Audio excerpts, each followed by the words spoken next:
what does it actually take to turn a tree into a chair? To start with, somebody had to plant your tree 50 years ago, or, of course, we often cut into virgin woodland.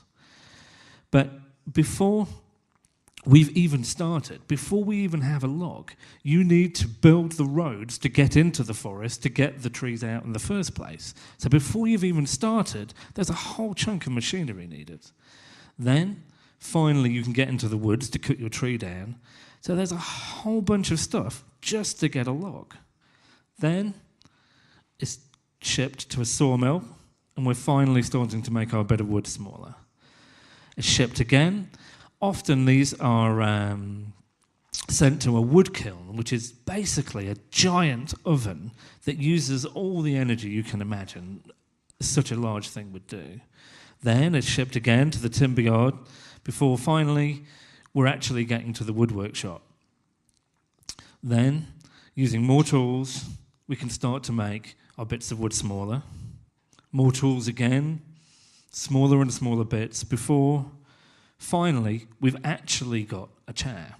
So often they'll be coated with some kind of awful plastic or sprayed paint as well, and then almost always they'll be then shipped to a shop. So that's a whole bunch of stuff just to go from tree to chair.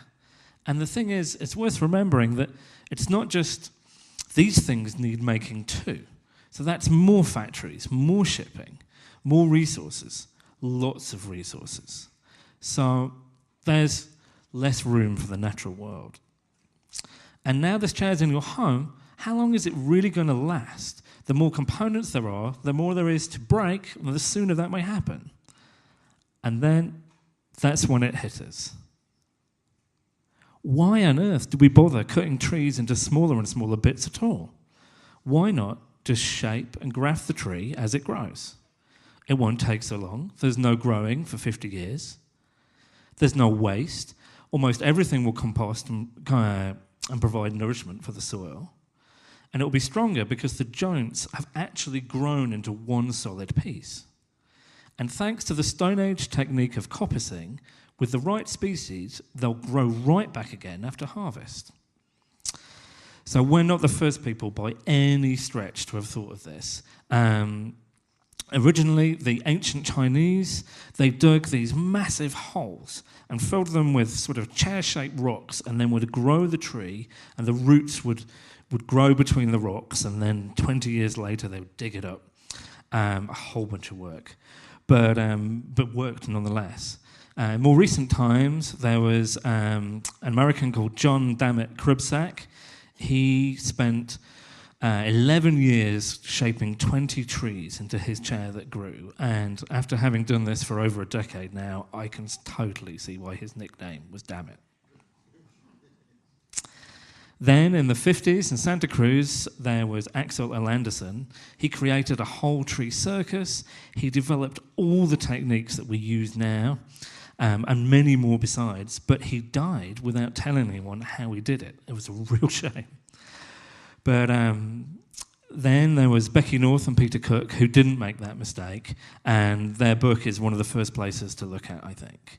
And there's the fantastic Dr. Chris Cattle, who grew stalls and we've worked with a few times. He's absolutely wonderful. So now we know that we can do this individually. How about we take it further, much further? So back to England.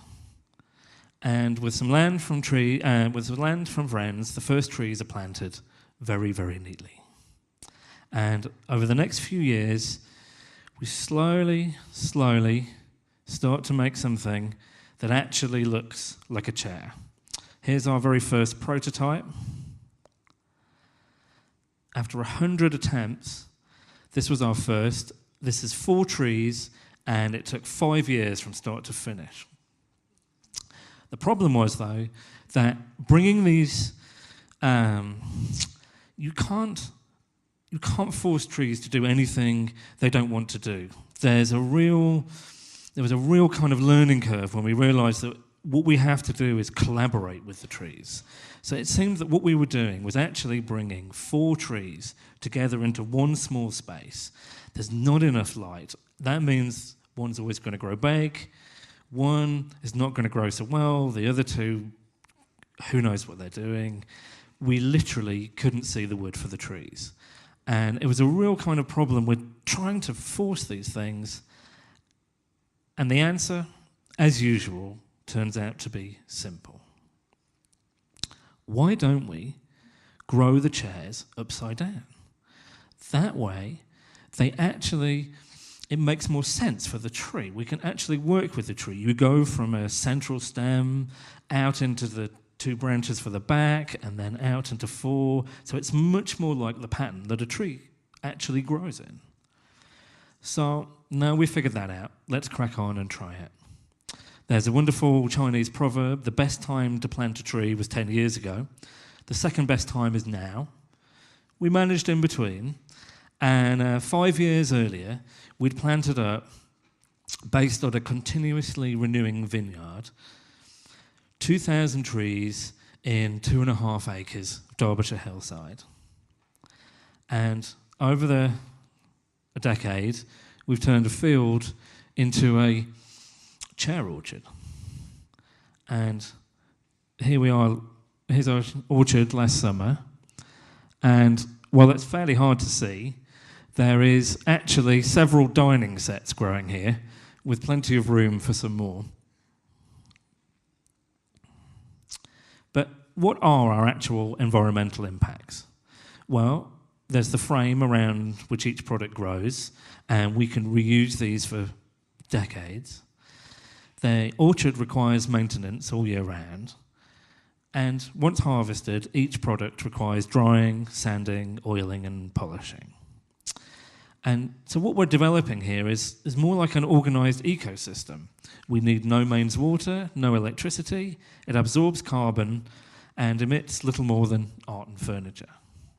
But what does that actually add up to? Well, in terms of carbon emissions, it adds up to the same as a car driving for 5,000 miles, or an office with 10 60-watt light bulbs burning for 8 hours a day for a year. That's it. The entire factory orchard, that's what we use. And because it's essentially a neatly organised forest, we absorb more CO2 than we use. So early estimates show that we use 25% of the traditional carbon footprint, but we're certain that we can actually bring this right down. So remember all this? If we need so much less, there is, with hope, more room for the natural world.